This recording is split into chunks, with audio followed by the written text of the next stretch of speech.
Hello and welcome to my YouTube channel, John of All Trades. Today we are discussing the DuroMax engine. Many people are looking for directions or diagrams on how to wire the electric start. The electric start panel located here also has a breaker and then the off on start key. That does not have directions in the box, and it's also separate. It's not even bolted to the engine when you open the box. This one we're working on today is 18 horsepower. So let's run around the other side.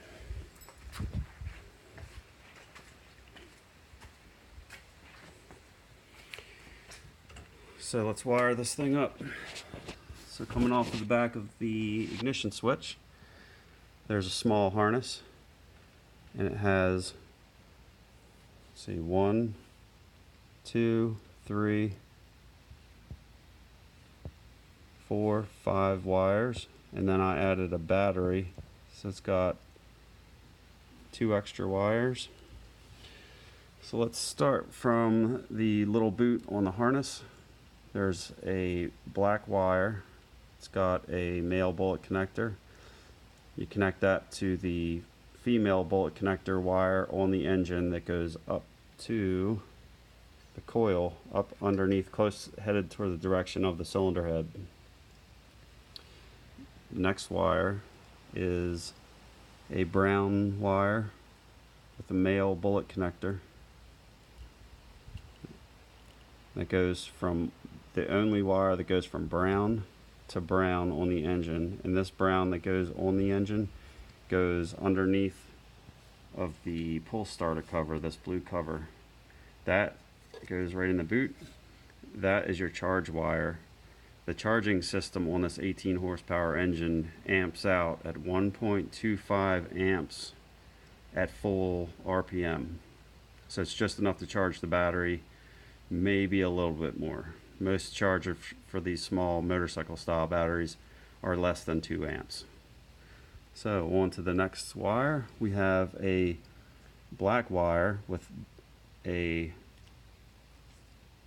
female bullet connector. Or wait, no, maybe it's a male. So that has a bullet connector, and that goes to a yellow wire that's connected to a relay. Out of that relay, there's the other yellow wire that goes straight, connected to the yellow wire that goes straight to this is the low oil level sensor. So it's in there right next to each other. They may even be connected from the factory. So it's yellow bullet to yellow bullet out of the relay, yellow bullet to black, and then to the next wire. This wire appears black, but if you pull the boot back, it's black and white striped. It's the only one that has a spade terminal, and the spade terminal is the actuator wire that turns the starter on when you turn the key. So that spade just plugs straight on, and that's done. What gives the whole switch power to begin with is this one white wire that's covered with a black sheath, and that wire is the only wire that has a ring terminal in the end, and that goes under the left lug on the solenoid, which also accepts the red positive cable from your battery.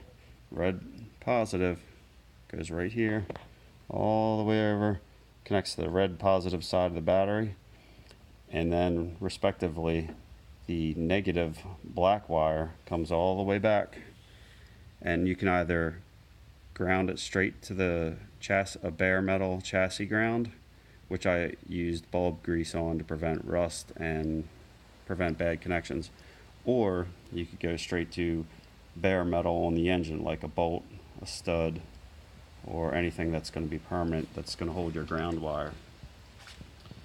On the right hand side of the solenoid from the factory is this black boot. All that has is a black wire here, I believe it's even red when it comes out of the boot, that goes straight up to the starter, and that just turns the starter motor on every time you turn the key. That's the high amperage wire that feeds the starter. So hopefully, oh, there's one wire.